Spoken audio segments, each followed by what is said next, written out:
Well, here in New York, all eyes and camera lenses are on Trump Tower tonight. There are reports Michael Jackson has moved into the famous address with Lisa Marie Presley.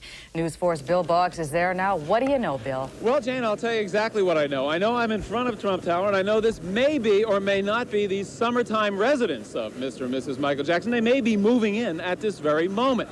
I do know this all day long. World news organizations, tabloids, and fans, like you see here, have been staring at Trump Tower, just looking at it, wondering if this incredible story could be true. It's a great acknowledgement. 26-year-old Lisa Marie Presley, mother of two and the daughter of Elvis Presley, the king of rock and roll.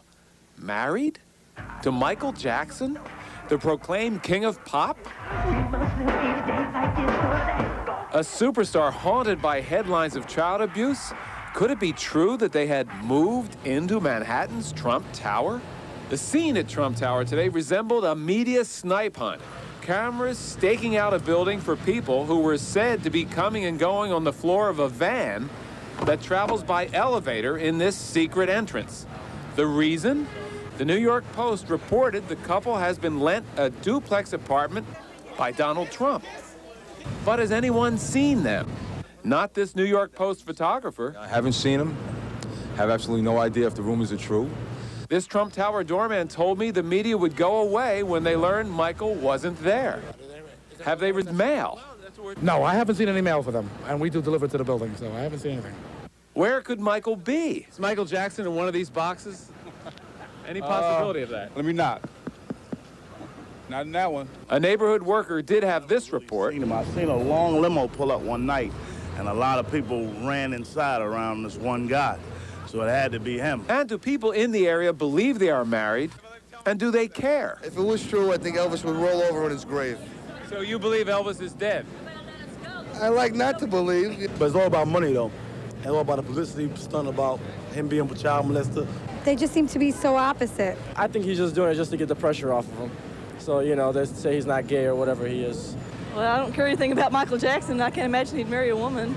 I think he's trying to deceive the people, that trying to cover up what he did with that little kid. Conspiracy theories, cover-ups. Is there honeymoon bliss in Trump Tower? We don't even know that for sure because the Trump organization won't confirm or deny that they're actually in here. We don't even know if they got married on May 26th by that Dominican judge. But we do know one thing. A lot of people tonight are staring at Trump Tower waiting for the first official appearance of the alleged Mr. and Mrs. Michael Jackson. Back to you, Matt and Jane. Hey, Bill, Trump Tower's near Bergdorf's, isn't it? Yes, it is, as a matter of fact. Anybody been in there buying white gloves at Bergdorf's? Actually, I checked, and they have a lot of single white gloves, but no sets. There's a clue. There's a clue for you right there, Bill. Thanks very much. A whiff of salt air is also good for what ails you. Bill Boggs has been cruising at sea all afternoon with a collection of boatable notables. He joins us live now from Pier 84. Ahoy, Bill. Yes, Perry. Well, I am here at Pier 84 aboard the yacht Diplomat, which is currently berthed on the Hudson River. Here is the dramatic proof. There is the Hudson River, and we are floating on it.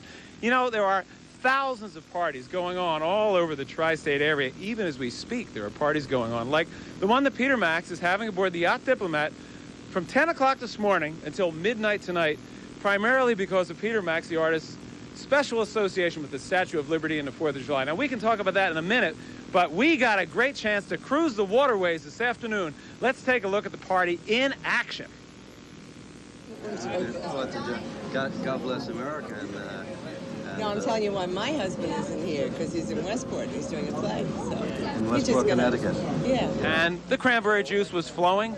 The Twin Towers make a dramatic view when you can be upstairs. That's actually the upper deck of the yacht. All over, the feeling of the 4th of July, lots of crafts on the water, and a special feeling about the flag today. This is a cover girl from Vogue magazine. The cover of Vogue magazine. The Statue of Liberty is Peter Max's special passion. He started painting it in 1976, and he has been doing it ever since. Peter was sketching it this afternoon as we cruised by the Statue of Liberty in his own thoughts about the Statue of Liberty, which he has actually been drawing since '76 and once painted on the White House lawn. We passed by Ellis Island. People were talking about some of the special memories they have of that, and Peter was moved to draw a flag. He's in the upper deck right there of the Diplomat, which is a yacht that dates back to 1930. He's aboard a craft that was originally built for the president of Standard Oil. Some of the views from the second floor were wonderful. It was a perfect day to be on the water, but the captain of the boat told me that today is actually the New Year's Eve of the New York waterways. If you're going out on the water tonight, do be careful. Let's say hello to Peter Max. Peter, it was a wonderful afternoon, a wonderful party. I know you love the Statue of Liberty. Quickly, why? I love it because it's a symbol of America. We have more creativity in this planet of ours that lives in this country, and this is the greatest symbol of America. It means that this country is free. I want to ask you a quick question. For somebody who is trying to declare their independence today from something dull, something routine, to get in touch with the more creative side of their personality and move themselves up in life, some quick advice to getting in touch with your creative. You handle creativity by total intuition. You just put the colors you love together. It's the best way. It's like taking a walk in the park, a free walk. Be totally creative by allowing yourself to do what you feel like doing. Don't go by any other standards. It's got to be your own intuition. That's the best way to get creative. Just by your own intuition. Peter Max, a happy Independence Day to you. Thanks. And Matt and Perry, a great 4th of July. We're floating here. All right, Bill. Have a good time. Whether you love soccer or not, someone you know is probably a World Cup fan. Even if you're not, we've got some unusual angles on today's big semifinals. The last World Cup game at the Meadowlands is underway right at this moment, and our Bill Boggs is live at Giant Stadium for Italy versus Bulgaria. Having fun, Bill? Yeah, I'm having a very good time. Thank you, Jane. Right now, even as we speak, in Giant Stadium, Italy faces Bulgaria. As far as I know, the score is 2-1 Italy. Now, this is the semifinals, and we all know Italy, sunny Italy, land of pasta. But how much do we know about Bulgaria, appearing for the first time in the semifinals of the world's most watched sporting event? I ask you, how much do you know about Bulgaria? We took to the streets to find out. I think it's one of the Eastern Bloc countries that's recently been decommunized, along with Russia. I don't know where Bulgaria is. I know absolutely nothing about the country of Bulgaria. I know it's one of the Far East countries, Near East countries. In the Russian Soviet group, Bulgaria. Is it Croatia? I'm not sure. Or Yugoslavia? So I turned to books for help, and maybe a little vacation advice, too. Well, Bulgaria occupies the eastern half of the Bulgarian peninsula. And there's a detailed look at Bulgaria. Its neighbors are Romania, Greece, Hungary, and Yugoslavia. Is there a Bulgarian fan around here? But when Bulgaria played Mexico at Giant Stadium, I had trouble finding Bulgarian fans. I think I'm the only one here from Bulgaria. Defeated Mexico, and Bulgaria went on to defeat world champion Germany. So I asked the question today in the parking lot at Giant Stadium, would we be able to find tailgating Bulgarians? Well, we looked. Italy seemed to be everywhere, screaming. Italia! Okay. There were plenty of tailgate parties. But when I asked the question, have you seen any tailgating Bulgarians, I got answers like this. Not lately, no. It seems to be well done by the Italians and those supporting Italians today. Seen some Bulgarians wandering, but not a tailgate. Not a Bulgarian in sight at a tailgate. No, not at all. Just the Italians. We've got it. Yes, Italia! This explains it. I did learn that there are only 1,026 people of Bulgarian ancestry in New York City. So the closest I came were a couple of Manhattanites explaining why they were rooting for Bulgaria. Because Americans are always for the underdog.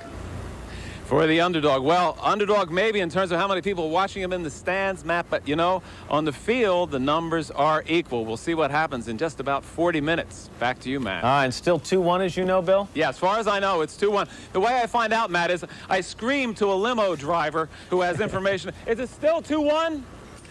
Yeah, still 2-1, Matt. All right, thanks. Keep us posted, Bill. Appreciate it. It's day 2 after the world was officially notified of the marriage of Lisa Marie Presley and Michael Jackson.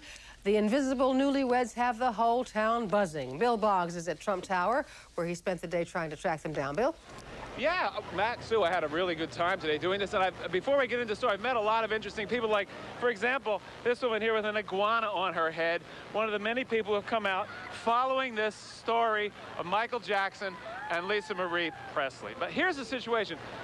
Once these, as some people referred to them, the nutty nuptials became official, people started to focus in on Trump Tower, where Lisa Marie Presley and her husband, Michael Jackson, live, okay? And it's kind of changed. Trump Tower has now become kind of an unexpected and rather bizarre summer tourist attraction, with people coming around staring at the doors, just hoping that they could catch a glimpse of the newlyweds. Microwave antennas were beaming pictures. A massive crowd had gathered. Cameras and print journalists, all because this limousine was waiting in a tantalizing position by the Trump Tower residential entrance. Would the newlyweds emerge? No. Just Donald Trump going to lunch. It was tough to find anyone in the neighborhood who had actually seen the King of Pop and his new wife, Lisa Marie Presley. This messenger confirmed Michael's non-limo transport. But this van is a late model van now that they have now. New York license plate? Jersey plates, Jersey. And blue. Blue, royal blue. But the streets are filled with blue vans. All right, now here's a blue van. Michael Jackson is rumored to be traveling in a blue van. Is he in here? No, he's not in here. No, he's not. Here's what we do know about the newlyweds today. Michael Jackson is supposed to be working here at the Hit Factory on a new album. The Church of Scientology offered no comment on the marriage of its two members. Lisa's mother, Priscilla Presley, said, "Assure everyone I'm supportive of Lisa Marie and everything she does." And what do people at Graceland think of the news that Michael Jackson is married to the daughter of Elvis Presley? If it's true, then I wish them all the best. No problem. If they're in love, more power to them. And what did those milling around Trump Tower think? I think this is the most exciting thing of the year. I think he got married because he wanted to do it just for the publicity, to say he has a wife. And just in case you've been having trouble visualizing the secret Dominican marriage ceremony, the star published this look-alike creation. Photos, those recreated photos are really something. Now, Lisa Marie Presley has said that she would like to have children with Michael Jackson, even though Michael Jackson, as we know, has been accused of child molestation. So it's not impossible that in the near future we may be seeing some little moonwalking feet or gyrating hips coming out of the front door of Trump Tower. Matt and Sue, back to you. Bill Boggs, thank you. Newlyweds Michael Jackson and Lisa Marie Presley have left their New York love nest for the moment, and they are in Europe. They flew by private jet to Hungary, where they arrived tonight, and they're going to shoot a video. Now, of course, there have been a lot of jokes about the Jackson-Presley marriage, and I'm sure you've heard a few of them. Well, Bill Boggs has heard even more, and he's standing by where it all began at Trump Tower with a couple of samples. Exactly right. Home of the newlyweds. Thank you very much, Jane. Yes, they have departed Trump Tower, but their aura sort of hangs in the air. People are still very interested in newlyweds, correct? Yeah. Yes, as you can see, there's a great deal of enthusiasm. But, you know, like any high-profile celebrity case, whether it's O.J. Simpson or Roseanne, there are always jokes, just like Jane said. And there's no exception today. I have been going out, checking out some jokes about the newlyweds, and I decided to start on my hunt with the TV heavyweights. Next question. Harry Connick and Jay Leno fired the first salvo. What's the greatest mystery in the universe? The greatest mystery in the universe is what do Michael Jackson and Lisa Marie do in bed? What do they do? What's going on?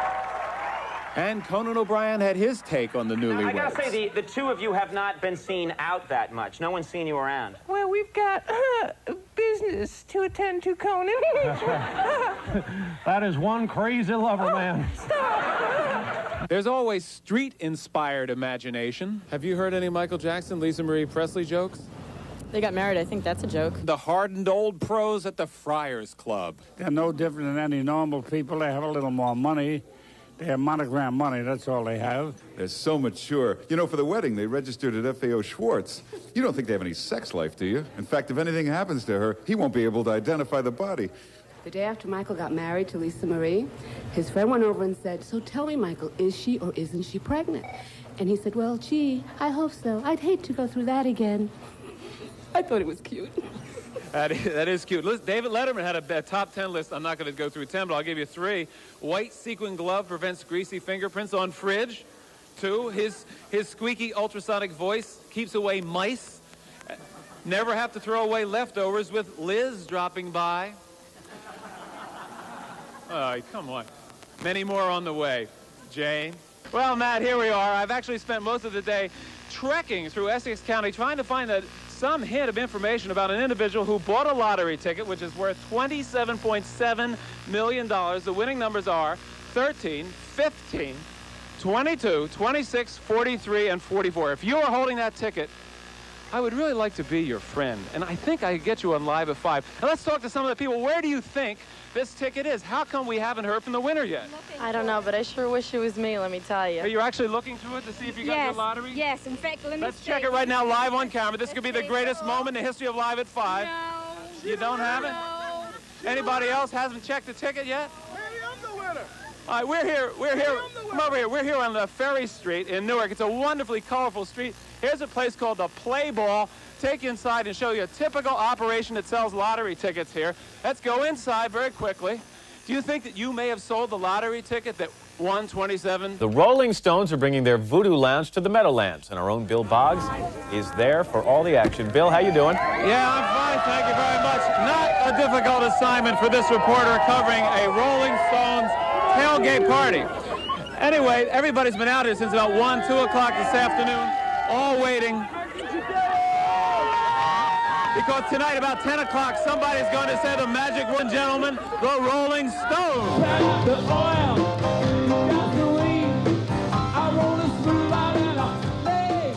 The Stones are rolling into New York for the first time since their Steel Wheels tour in 1989. But the middle-aged rockers have competition. They'll go head-to-head with Woodstock for New York's musical attention this weekend at Giant Stadium.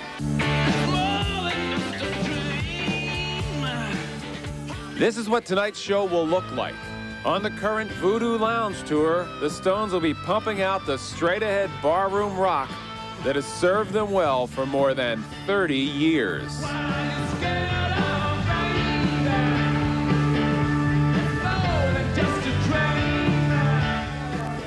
Well, it's kind of crazy now, as you can tell, right? But let's take a look at some of the commodious atmosphere about 3 hours ago this afternoon.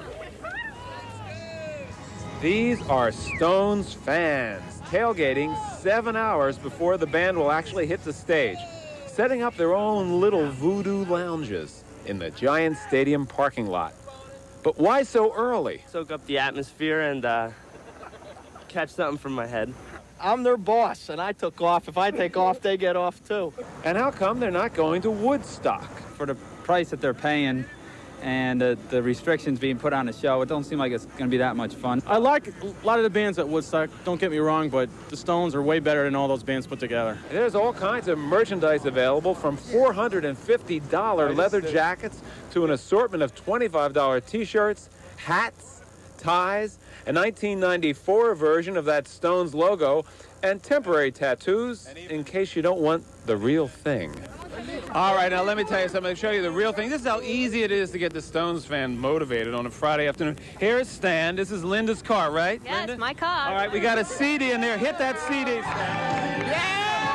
All right, and now I present the Live at 5 dancers. We love you. Thank you, Bill. Oh, you got more. We're partying out here in the Giant Stadium parking lot. Back to you, Matt and Sue. Well, he says smoking is bad for his health, but great for his pocketbook. A Long Islander's craving for cigars paid off in a very big way in Atlantic City last weekend.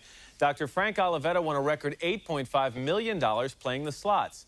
Now, what does that have to do with smoking? Well, News 4's Bill Boggs tells us. For most people, smoking is not a lucky habit. More and more places tell you not to smoke cigarettes, and pipe and cigar smokers face even greater restrictions.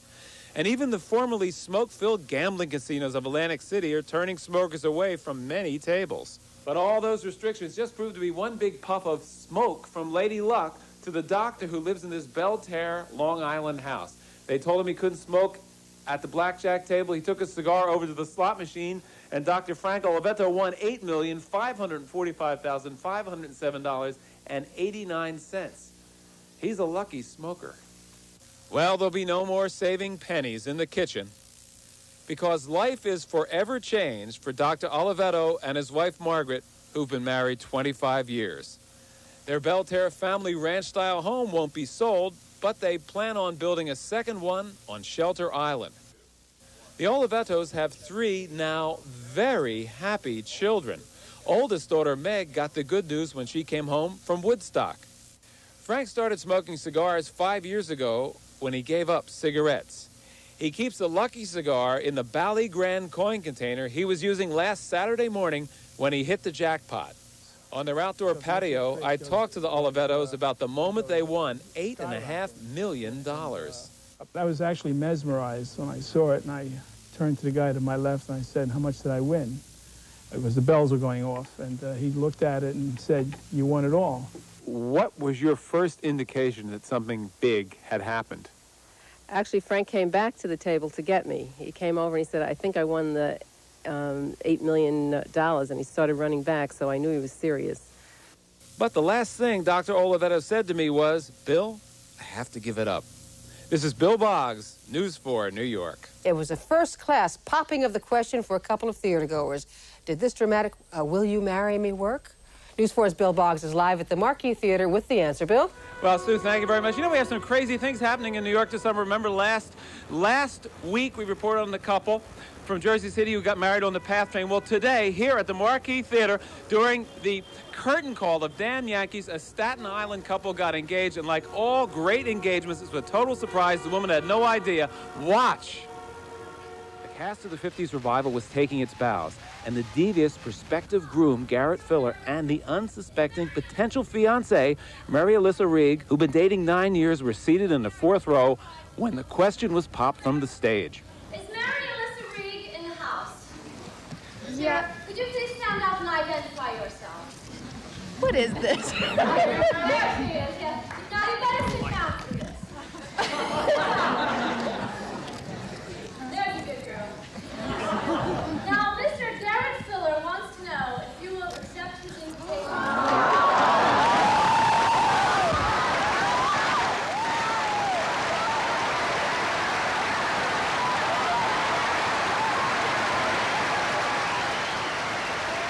Mary and Garrett, congratulations from everybody at Live at 5. That was a wonderful scene. Now, what did you think was going on? I didn't know. I figured it was a mistake. I had no idea what was happening. How did you get the idea to do this, Garrett? Mary and I got back together again about 2 years ago at another Broadway show. And I thought, what better way to get engaged in New York than on Broadway? But you know, the Damn Yankees is about a guy who makes a deal with the devil, sells his soul to the devil. No comparison, right? Being with Mary is not like being with anyone else. Well, let's take a look at this.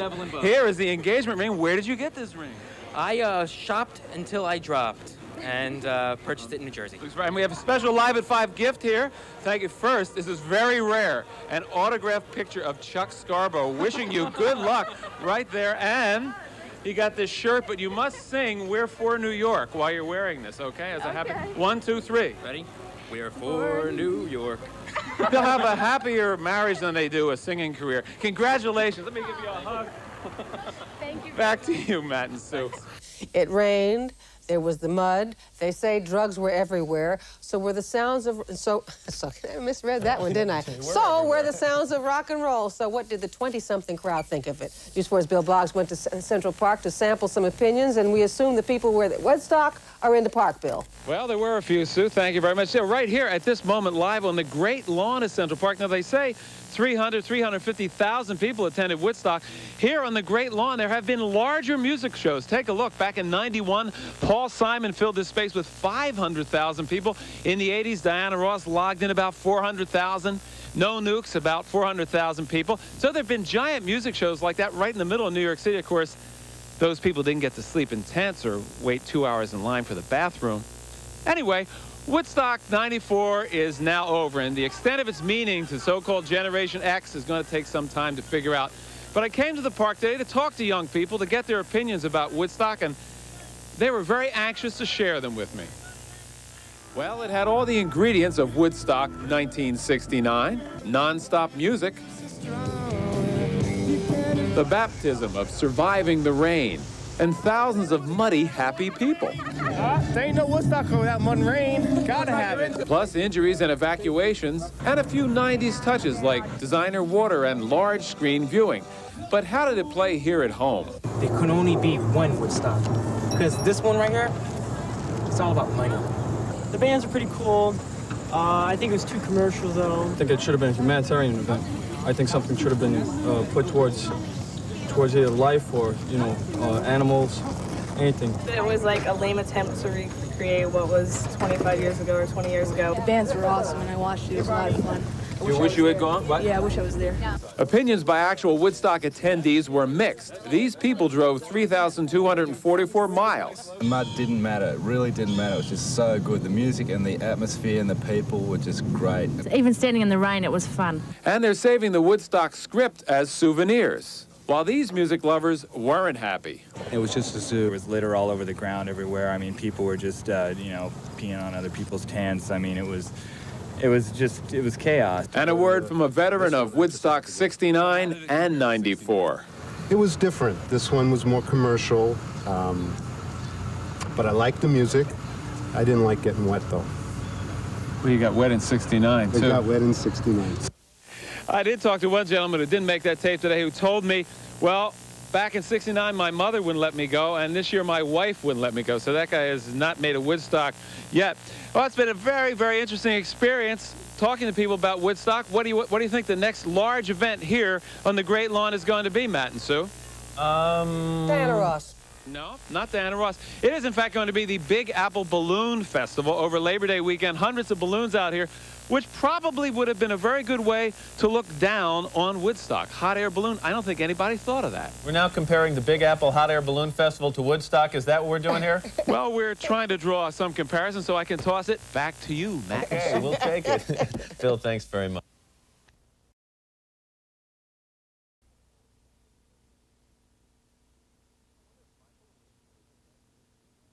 I wonder if Michael and Lisa Marie will be at this year's MTV Music Awards. So. Because they're being held right here in the Big Apple. Our own Bill Boggs is at Radio City Music Hall with the buzz on Thursday night's Big Bash. Bill?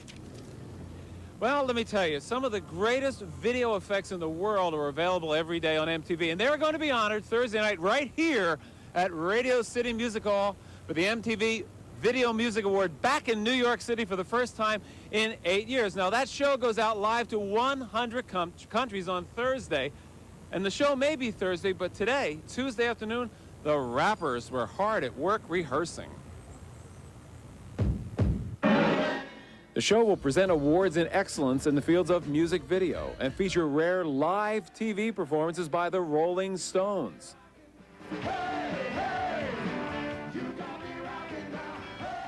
And New Jersey's Bruce Springsteen.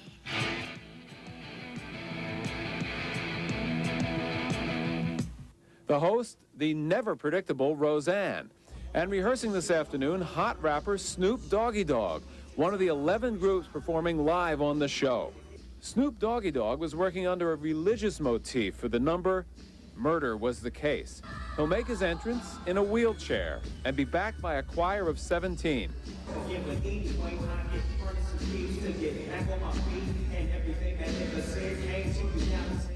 During the rehearsal, technicians checked elaborate light boards, worked on celebrity seating assignments. The big set will feature bare walls and a giant screen, and extra-large teleprompter. During a break, I spoke with Mr. Dogg. How did the rehearsal go? It was cool. Everything was smooth. The mics was proper. The stage was cool. Everything was cool. Does his rap have a message? I don't have no message. I mean, if it's a little kid that needs some schooling, I get at him on a one-on-one or just get at him on a positive page. But as far as my music, ain't no message behind my music. It's just real hip-hop. Tell me a little bit about the attention to your wardrobe. What is this hat that you're wearing here? Oh, this is Stella hat. Eastside Long Beach like that. Ma, this is a Pittsburgh Stella hat. I mean, I don't really have no wardrobe people on me. I mean, I do my own thing. I go to the swap meet and get my own little gear. And what about those shoes? These are some Chuck Taylor All-Stars. They G shoes. And rappers Salt and Pepper were also rehearsing late this afternoon.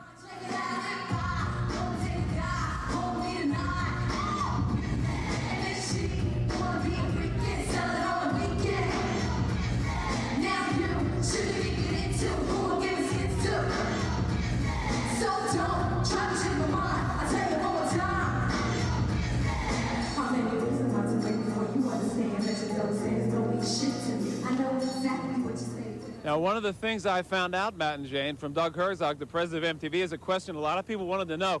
The Rolling Stones are going to be performing at Radio City Music Hall as part of the show, and they're going to do 2 songs. Do you know which 2 songs the Stones are going to be performing? Take a guess. Is one of them going to be from Voodoo Lounge? No? No. Is that a no or a yes? All right, let me tell you. First, one is Matt Lauer's theme song for 3 o'clock in the morning, Start Me Up, right, with that coffee. And the other is from the new Voodoo Lounge album, Love is Strange. Does that apply to you, Jane? Yeah. Bill. He's got both of our theme songs there. Bill. There you go. All right, Bill. Theme songs. Good. Yeah, right. All right, Bill. Thank you very much. Have fun. And those are Thursday night.